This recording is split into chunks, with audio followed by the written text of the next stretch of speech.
오늘 저희가 함께 보실 말씀은 고린도전서 14장 1절에서 25절입니다. 고린도전서 14장 1절에서 25절. 오늘은 우리가 한 절씩 한번 교독해 보겠습니다. 늘 말씀 읽는 친구가 자기만 시킨다고 불평을 해서 오늘은 좀 긴 강의로 저희들이 한 절씩 있는 곳에서 크게, 요즘에 성경 읽을 시간이 없죠. 그쵸? 놀 거 다 노는데. 그래서 한번 읽는 시간을 갖고자 합니다. 제가 한 절, 여러분이 한 절 큰 소리로, 마이크를 열 수 있으면 그냥 시간차가 있어도 괜찮습니다. 열어서 그냥 읽어주시면 같이 하는구나 이 느낌 가질 것 같아요. 읽겠습니다. 고린도전서 14장 1절에서 25절입니다. 사랑을 추구하며 신령한 것들을 사모하되 특별히 예언을 하려고 하라. 방언을 말하는 자는 사람에게 하지 아니하고 하나님께 하나니 이는 알아듣는 자가 없고 영으로 비밀을 말함이라. 그러나 예언하는 자는 사람에게 말하여 덕을 세우며 권면하며 위로하는 것이요. 방언을 말하는 자는 자기의 덕을 세우고 예언하는 자는 교회의 덕을 사로나니. 나는 너희가 다 방언 말하기를 원하나 특별히 예언하기를 원하노라. 만일 방언을 말하는 자가 통역하여 교회의 덕을 세우지 아니하면 예언하는 자만 못하니라. 그런즉 형제들아 내가 너희에게 나가는 바라고 계시나 지식이나 예언이나 가르치는 것으로 말하지 아니하면 너희에게 무엇이 유익하리요? 읽어요. 혹 필이나 검은고와 같이 생명 없는 것이 소리를 낼 때에 그 음의 분별을 나타내지 아니하면 필이 부는 것인지 검은고 타는 것인지 어찌 알게 되리요. 만일 나팔이 분명하지 못한 소리를 내면 누가 전투를 준비하리요? 이와 같이 너희도 혀로서 알아듣기 쉬운 말을 하지 아니하면 그 말하는 것을 어찌 알리요? 이는 허공에다 말하는 것이라.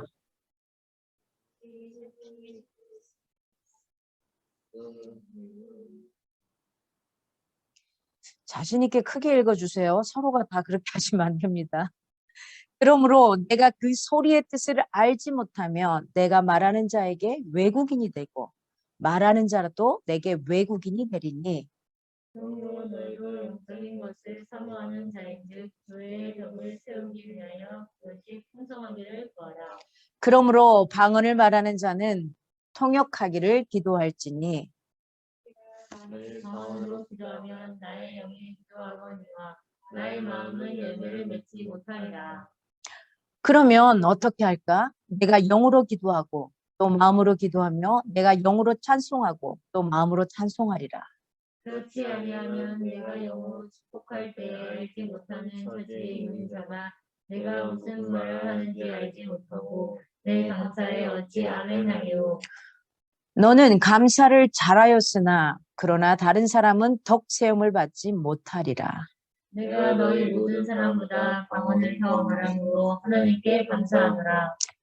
그러나 교회에서 내가 남을 가르치기 위하여 깨달은 마음으로 5마디 말을 하는 것이 1만 마디 방언으로 말하는 것보다 나으니라.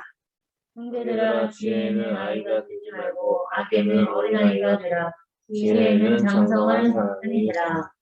율법에 기록된 바 주께서 이르시되 내가 다른 방언을 말하는 자와 다른 입술로 이 백성에게 말할지라도 그들이 여전히 듣지 아니하리라 하였으니. 그러므로 방언은 믿는 자들을 위하지 아니하고 믿지 아니하는 자들을 위하는 표적이나 예언은 믿지 아니하는 자들을 위하지 않고 믿는 자들을 위함이라. 그러므로 온 교회가 함께 모여 다 방언으로 말하면 알지 못하는 자들이나 믿지 아니하는 자들이 들어와서 너희를 미쳤다 하지 아니하겠느냐.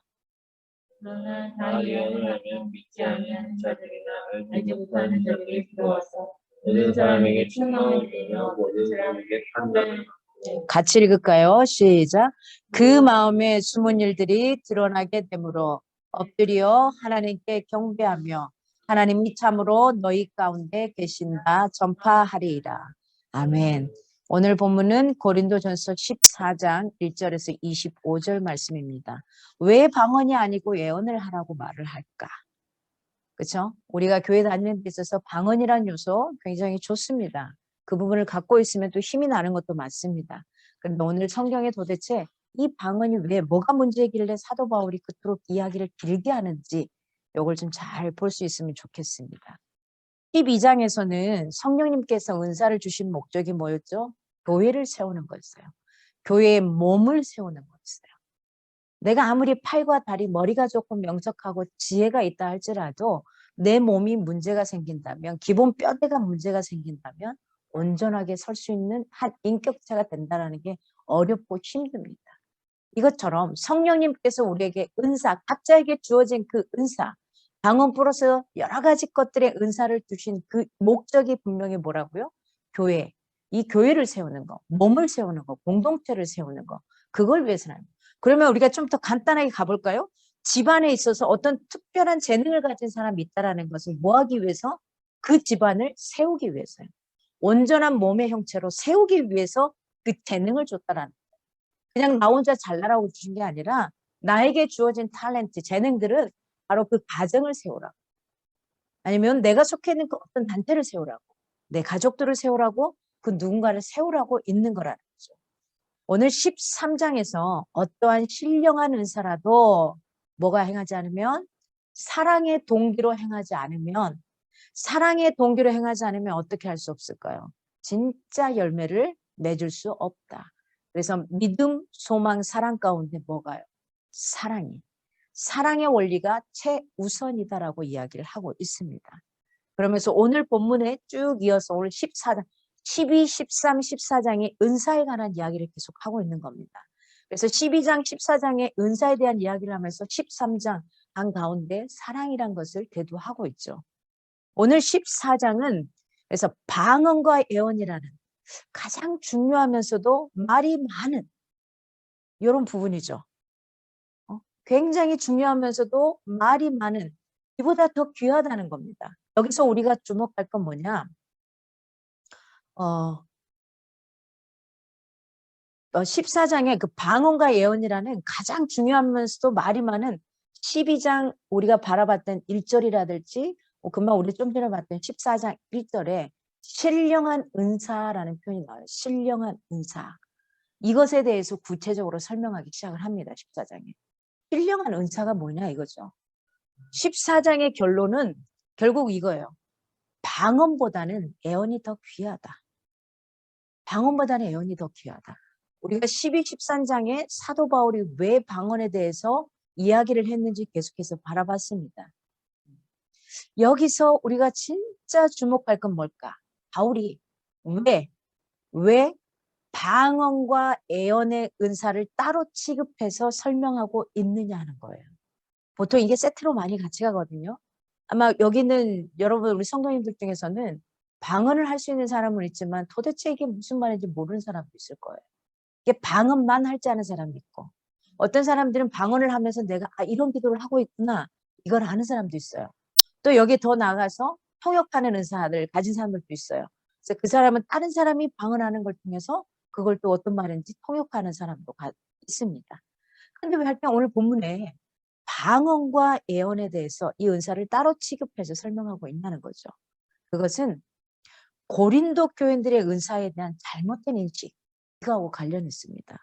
즉 고린도 교인들은 여러 은사들 중에서도 굉장히 외적으로 겉으로 드러나기 좋은 게 방언이라는 요소예요. 그래서 굉장히 신비롭게 보였던 거예요. 그래서 굉장히 신비로우니까 이 방언을 받으면 자기가 최고로 하나님을 잘 믿은 것 같아요. 성령의 임재가 막 강하게 임한 것 같아요. 그리고 방언을 안 받은 사람이 있으면 뭐 업신 여겨요. 낮게 여겨요. 야, 저 교회 다닌 지 몇 년인데 왜 저러지? 이런 일이 벌어지기 시작하는 겁니다. 그리고 먼저 이야기를 하면은 이때 고린도 교회에서 방언을 받은 사람이 이런 신비하고 그래서 다른 은사보다 더 높다고 생각하기 때문에 공적인 예배 시간에 인도를 하는데 방언으로 인도를 하는 거예요. 공적인 예배 시간에. 그러면 사람들이 알아들어요? 못 알아듣죠. 이런 것에 대한 폐해를 지금 이야기하고 있는 겁니다. 즉 고린도 교인들은 여러 은사 중에서 이걸 굉장히 신비스럽게 방언을 최고의 은사로 여겼고 그걸 주지했고 무분별하게 사용하게 되죠. 무분별하게 사용함으로 인해서 교회에 혼란을 가중시켰어요. 반면에 다른 은사에 대해서는 또 어떻게 했냐? 무시했던 거예요. 보여주는 그럴싸한 뭔가 하나님과 거의 동등해진 느낌을 갖고 있는 알아들을 수 없는 사람들이 함부로 이해할 수도 없고 들을 수도 없는 이 방언 여기에 대해서 굉장한 어깨가 올라갔던 겁니다. 가장 중요한 이유 예언이 교회에 더 유익을 주기 때문이라는 거예요. 이 방언은 오히려 잘못 사용하면은 더 폐해가 되고 힘들어졌던 거예요. 근데 그래서 이 사도 바울이 오늘 방언이 아니고 예언을 강조했던 것은 이 예언에 대해서 이 예언이 교회에 훨씬 더 유익을 주고 교회 공동체를 세우기 위함이라는 겁니다.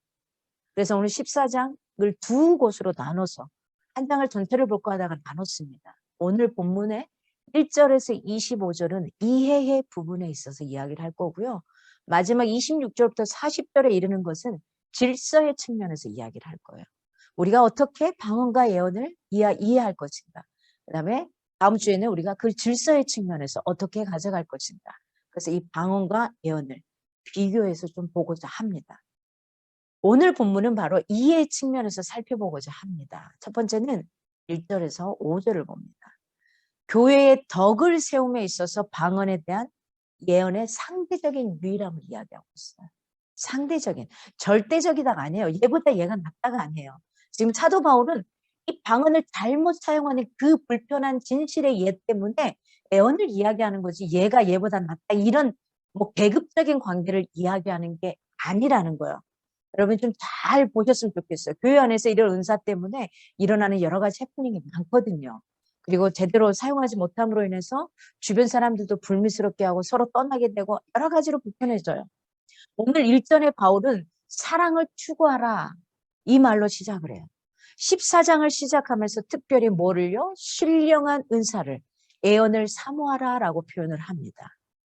이것은 앞으로 14장 계속 전반적으로 진술하고자 하는 방언과 예언이라는 은사는 물론이지만 모든 은사에 대한 논의는 뭐 가운데 있어야 된다고요? 여러분 잊지 않았으면 좋겠어요. 사랑.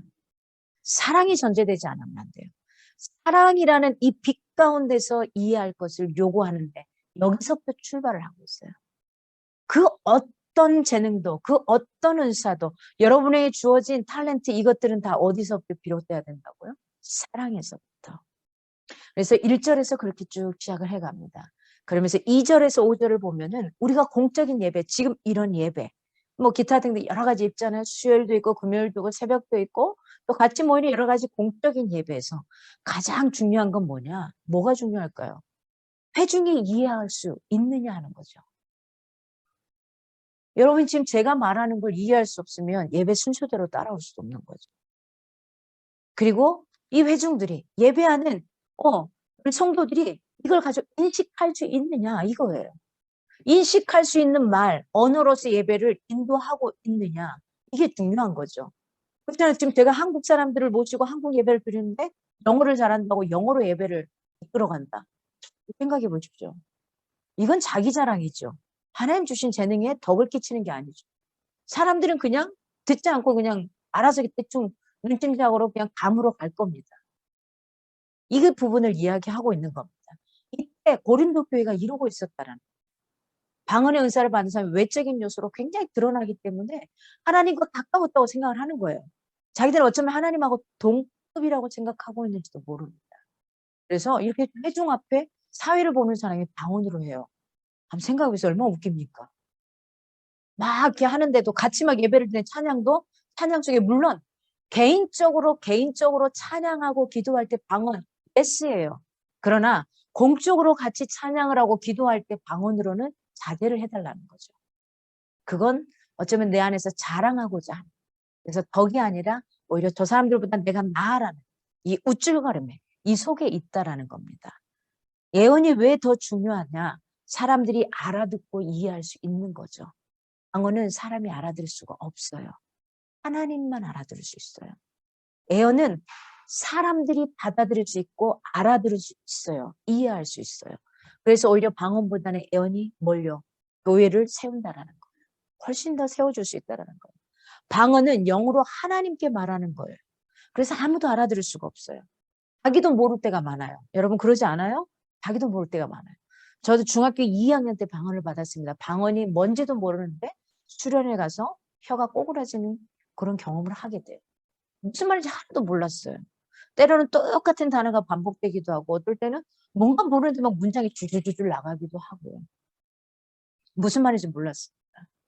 그저 눈에서 흐르는 눈물 또는 뭐 다른 것들로만 내가 뭐 이상한 소리를 하네?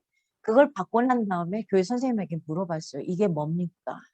그랬더니 방언이라고 표현을 하시고 성경에 나온 방언에 관련된 구절을 저에게 9장의 편지지에 다 써주셨어요. 그때 당시는 아직 막 컴퓨터가 발달하고 막 집집마다 있는 시대가 아니었기 때문에 그랬습니다.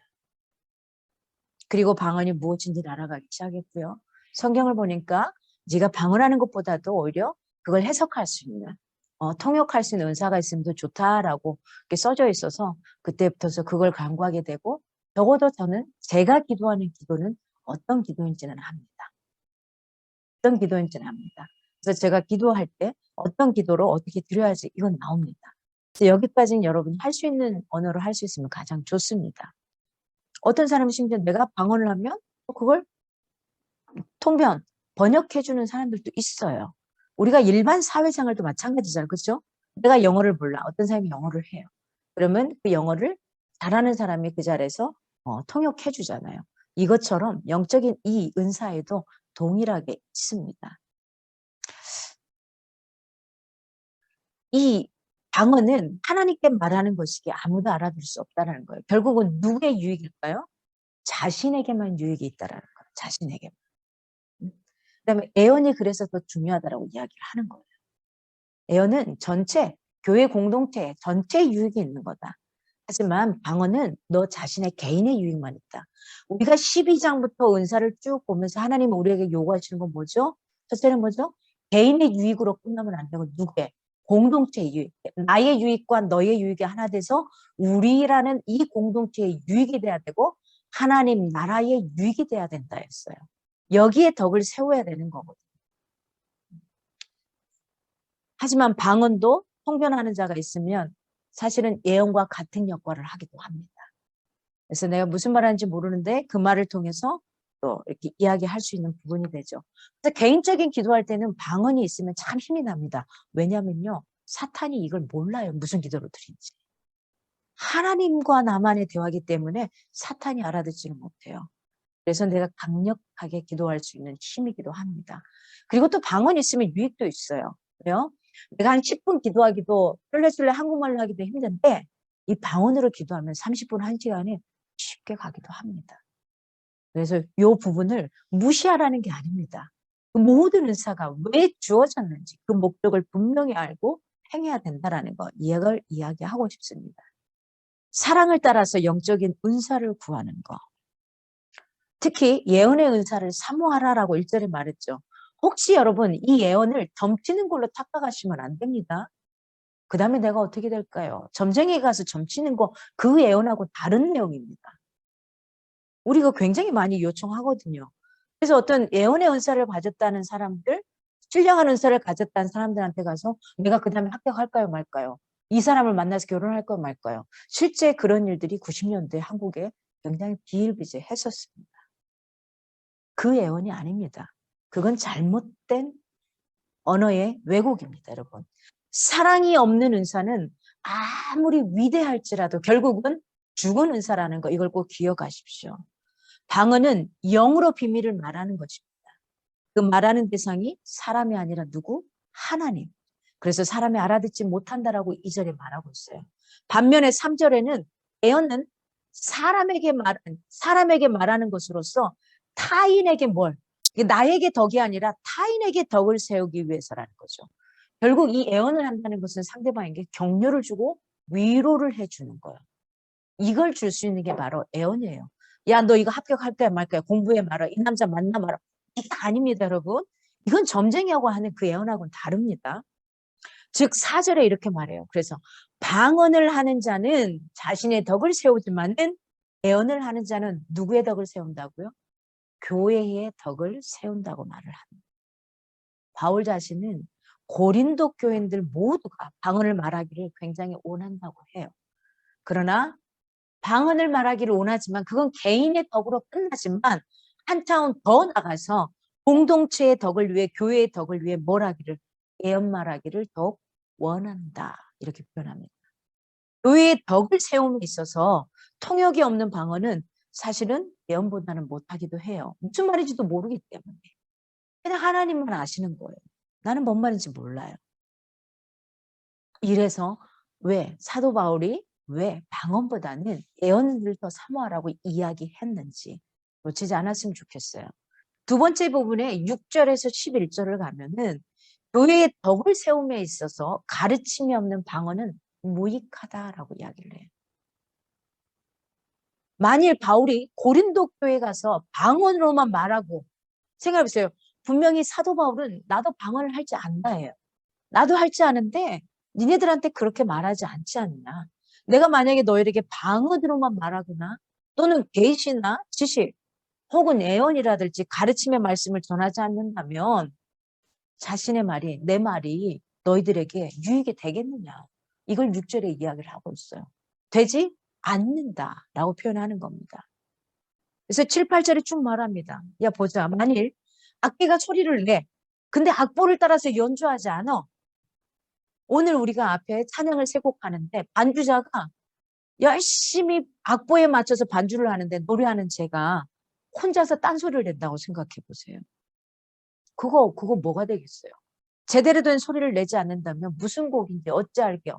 여러분은 뭘 따라 해야 될지 헷갈리기 시작할 겁니다. 또 나팔이 분명한 자기 소리를 내야 되는데 그 소리를 내지 않으면 어떻게 전쟁에 나가는 사람, 그때 당시 시대는 전쟁에 나갈 때 앞에서 나팔수가 나팔을 불렀거든요. 벽이 있는지 앞으로 가야 되는지 멈춰야 되는지 어떻게 해야 되는지 나팔의 길이에 따라서 소리에 따라서 짧게 따라서 몇 번에 따라서 달랐거든요. 어떻게 알겠냐 이겁니다. 어떻게 알겠냐. 어떻게 준비하겠느냐. 각자가 다른 소리를 내면. 우리는 분명히 뭐 해야 될까요? 성령님께 사로잡혀 있을 때 이 모든 은사들이 제대로 생명력을 지니게 되는 겁니다. 마찬가지입니다. 방언은 사람이 알아들을 수 없어요. 오늘 9절에 이야기를 하고 있어요. 그러면서 10절, 11절에 이렇게 말해요. 세상에 많은 말 중에 의미 없는 말은 없다. 세상에 많은 말 중에 의미 없는 말은 없어. 의미가 통하지 않는 말을 한다면 자신과 상대방은 서로 어떻게 될까요? 외국인이 되는 거죠. 우리 여러분 그런 경우 경험해보지 않습니까? 분명히 한국말로 대화를 하고 있는데 대화가 안 돼. 외국인하고 대화가 있는 거예요. 외계인하고 대화하는 것 같아요. 여러분 지금 부부간에 같이 있기도 하잖아요. 어떻습니까? 대화를 하다 보면 다 딴소리 하고 있는 거예요. 이렇게 벌어지고 있을 수가 있다라는 거예요. 그래서 여기서 말하는 이 방언에 있어서 통변, 네가 그걸 통역할 수 있도록 번역할 수 있도록 그걸 구하라는 것은 우리가 생활 속으로 좀 가져와 봅시다. 부부간에 아니면은 내가 사랑하는 사람들 간에 내가 속해 있는 공동체 간에 뭘 각자의 말을 하는 건 방언을 하고 있는 거고요. 그 말 속에 뭐가 저 상대방이 무슨 말을 하는지 내가 해석해낼 수 있는 게 바로 통변의 은사가 되는 거예요. 이것까진 같이 가져가자고요.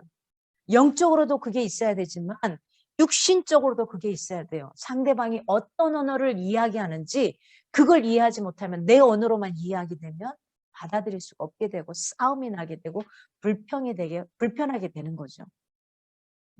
이런 삶을 생각할 수 있게 원합니다. 오늘 세 번째로 12절에서 17절이 나와요. 여기서는 뭘 이야기하냐면 방언의 제한성. 방언에는 한계가 있다는 거예요. 그래서 이거에 대한 올바른 사용 원리를 알아야 된다. 이걸 모르면 힘들어져요. 오늘 12절에 보니까 영적인 은사를 사모하는 자로서 교회의 덕을 세우기 위해서 은사가 더 풍성해지도록 구하라는 거예요. 사도 바울이 은사를 구하지 말라가 아니에요. 은사를 더 풍성하게 구하라는 거예요. 어떤 은사든 있으면 좋다라는 거죠. 그렇잖아요? 노래 잘하는 사람이 있으면은 악기를 잘 다루는 사람이 있으면 좋겠고 악기도 잘 다루고 노래만 다 잘할 수는 없잖아요. 교회 안에. 그 사람은 또 누가?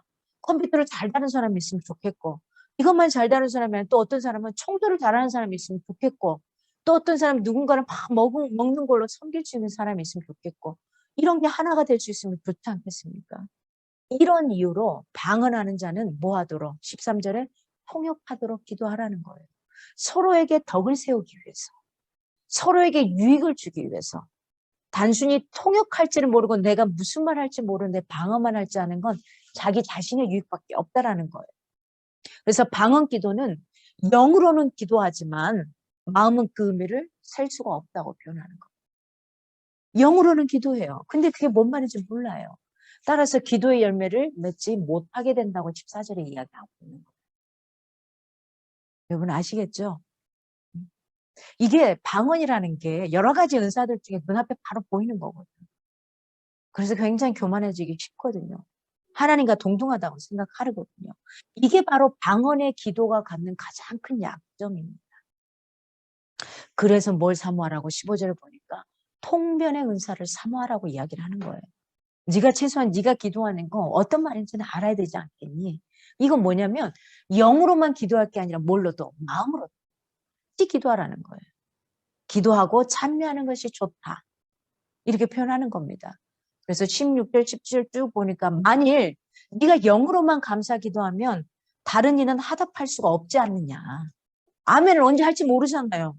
우리가 한국말로 기도하니까 좀 전에 우리 사모님이 한국말로 기도해 주니까 아멘 아멘이 중간중간 잡아지거든요. 근데 만약에 사모님이 공적인 예배에서 방언을 기도를 했어요. 그럼 우리 언제 아멘 할지 몰라요. 내가 통변의 은사가 없는 한은 무슨 말인지 몰라요. 네. 그래서 영으로뿐만 다른 사람이 화답할 수가 없어요. 다른 사람이 화답할 수 없으면 덕을 세우지 못한다는 겁니다. 그래서 방언은 이런 제한성이 있다. 그래서 올바로 사용할 수 있어야 되고 방언을 받은 사람은 오늘부터 통변의 은사를 기도하시기를 바랍니다. 그렇잖아요. 영어를 하는 사람이 갖고 있는 하면서 어떡하죠? 상대방의 말을 통변, 번역 가능하잖아요. 그죠? 금방 번역해서 나가잖아요. 이게 가능합니다. 근데 이제 저같이 영어 못한 사람은 영어로 앞 사람이 부지런히 이야기하면 예전엔 비행기만 타면 두려웠습니다. 옆 사람이 말 시키고. 굉장히 두려웠어요. 근데 지금은 그 두려움은 없어요. 몰라도 보고서 웃어주면 되겠지. 아하 이렇게 해주면 되겠지. 이제는 이 추임새로 가겠다. 요 정도는 있습니다. 그런데 우리가 방언으로 기도를 하면 사실은 추임새가 본인 말고는 정말 힘들어져요. 네. 여러분 요 잘 기억하시기 바랍니다. 네 번째로는 18절에서 19절. 방언에 대한 예언의 상대적인 유익성을 다시 또 재강조하고 있어요. 예언에 대해서. 그러니까 예언이 뭐 뛰어나든 말든 이걸 이야기하는 게 아닙니다. 방언에 이런 제한성이 있고 이런 것이 있다, 약점이 있다. 여기에 비하면 예언이라는 게 상대적으로 유익하다. 이걸 다시 강조하고 있는 거야. 사실 바울 자신은 고린도 교인들보다 방언의 은사가 굉장히 월등했다고 18절에 이야기를 합니다. 당신들보다 내가 월등하다. 계속 사용한 사람들은 그 언어가 굉장히 유창해지고요. 훨씬 더 고급져지고 달라지거든요. 제가 아는 언니는 정말 영어를 못했습니다. 공부를 못해서 영어가 아니라 공부를 못했어요. 공부를. 우리 모교의 목사님 딸이었습니다. 두 번째 딸. 두 번째 딸이었는데 정말 못했는데 고등학교 때 방을 봤는데 진짜 오리지널 영어방 하는 거예요. 오리지널 영어반. 그러면 이제 우리가 생각할 때는 영어를 잘할 것 같았거든요. 그거는 별개더라고요.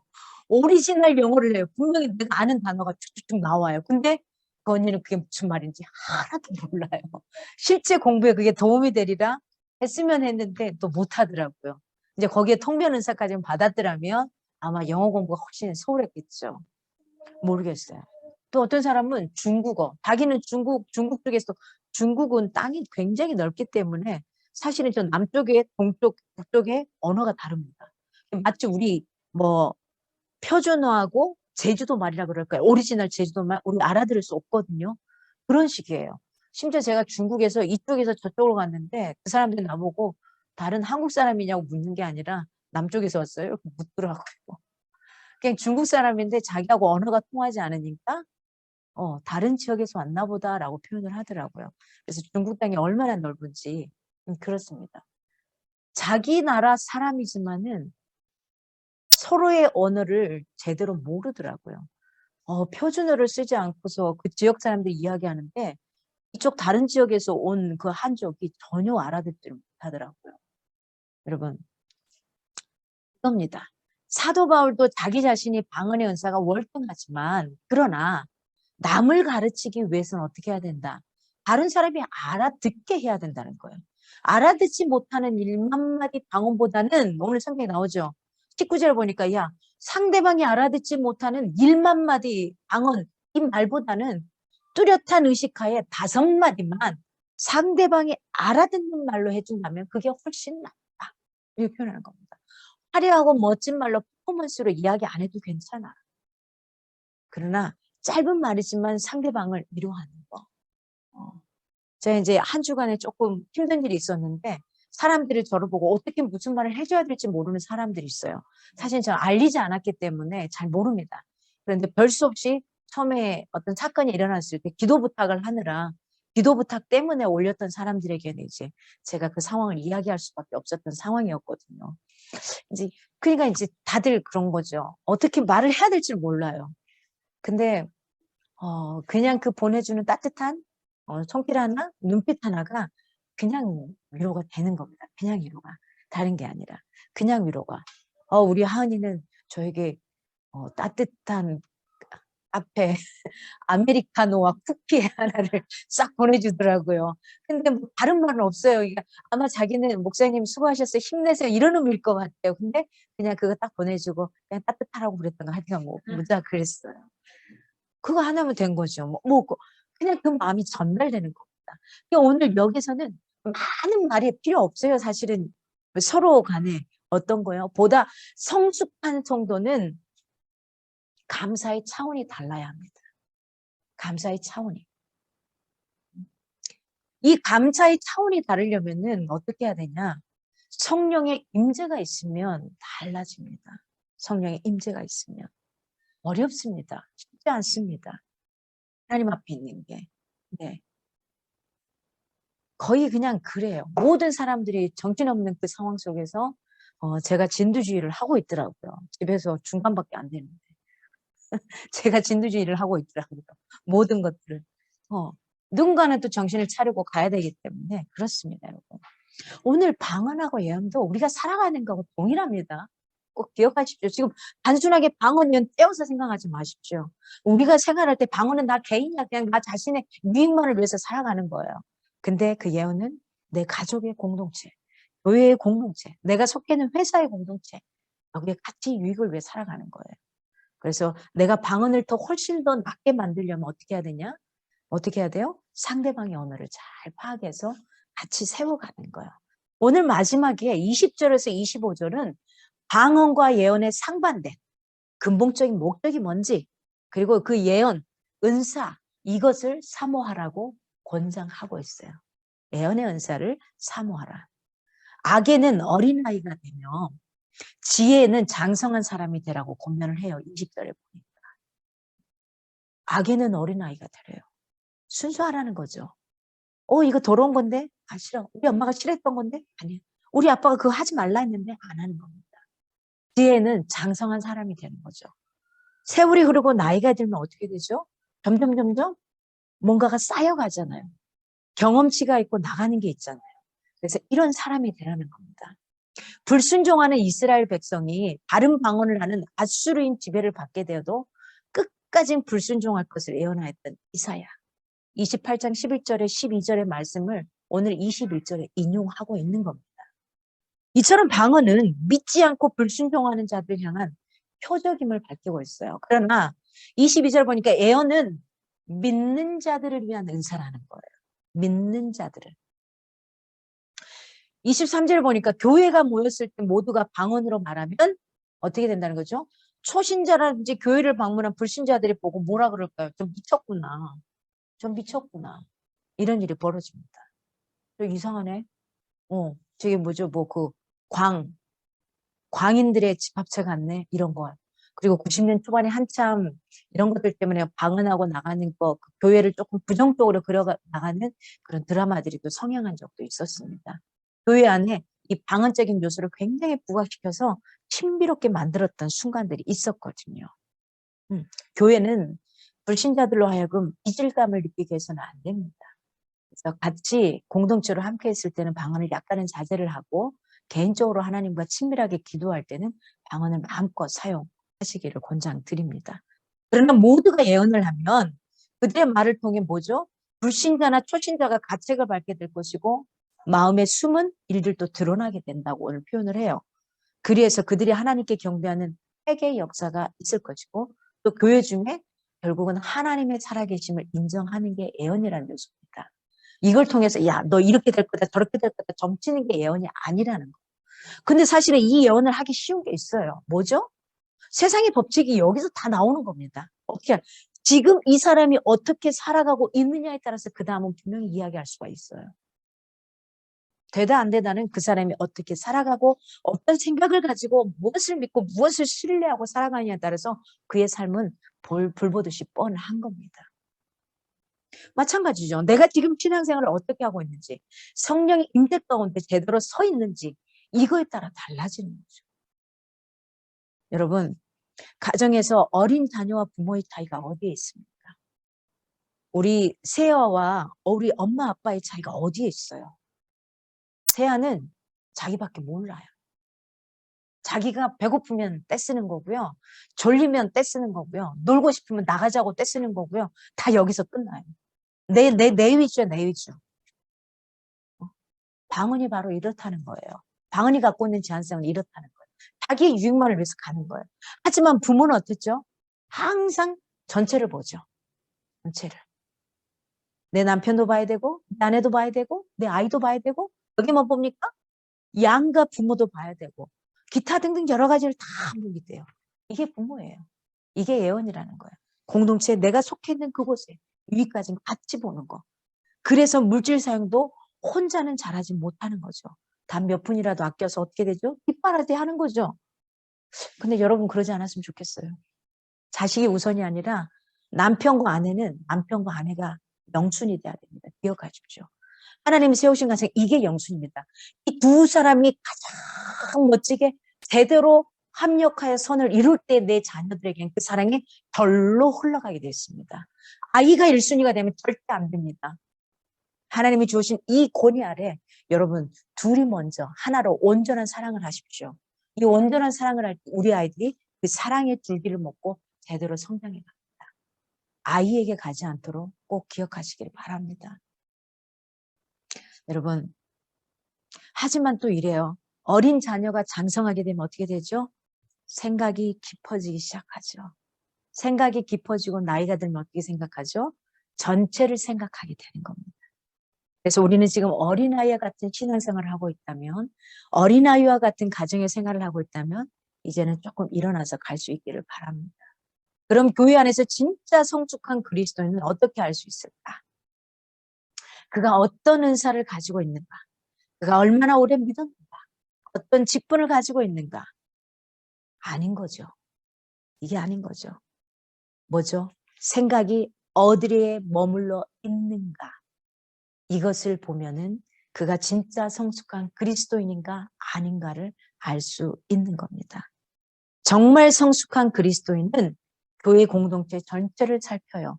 정말 성숙한 어른이라면 내 가정 전체의 공동체에 이걸 살펴요. 그래서 나 혼자만의 어떤 취미생활로 가는 게 아니라 가정 전체의 취미생활로 내가 이걸 어느 정도 어떻게 조율을 해야 되나 이게 나오는 겁니다. 거기에 자신을 맞추어 가는 거죠. 그렇다면 지금 여러분의 신앙은 어떻습니까? 제가 이 설교를 마치면서 한 가지 제안하고자 합니다. 오늘부터 저도 동일하게 하겠습니다.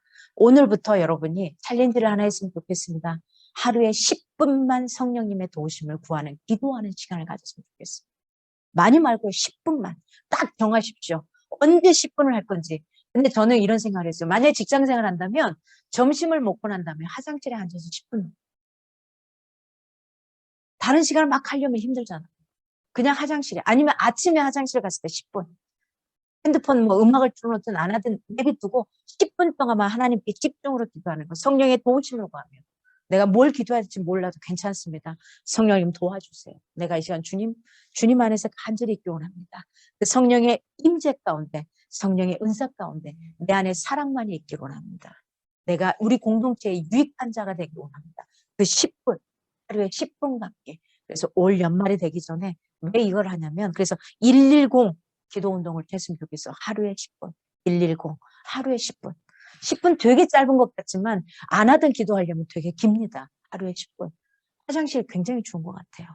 제가 아는 친구는 회사에서 늘 그 아침 일찍 이렇게 10분 전에 가더라고. 회사를 10분 전에 가서 화장실 중에서도 제일 사람들이 그 안 들어가는 화장실 있잖아요. 공용 화장실. 그곳에 가서 10분간 기도를 하고 나온대요. 그때 어느 날 청소하는 아주머님이 자꾸 묻더래요. 아유, 저기 선생님 왜 맨날 거기 대해서 한참을 있다 안 나오냐고 청소하는데. 그렇더라고요. 그분이 유심히 보고 있는 거예요. 주님은 더 보고 계셨겠지. 그래서 110 운동, 기도 운동 합시다.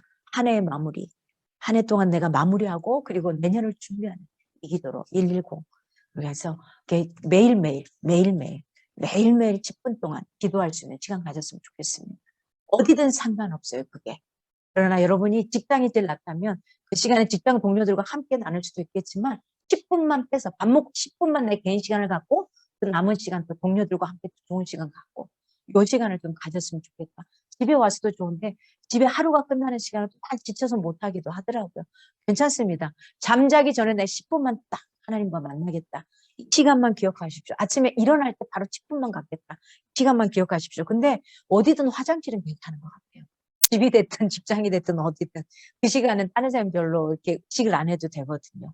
그래서 하나님과 만날 수 있는 119 운동 이걸 좀 했으면 좋겠습니다. 다음 주 확인합니다. 여러분 다음 주 확인합니다. 10분 기도했나 확인합니다. 그래서 우리가 지금 오늘은 설교는 방언이 아니고 예언을 이야기했지만 사실은 이거 우리 삶 속에 나냐 공동체냐 이겁니다. 이걸 놓치지 않고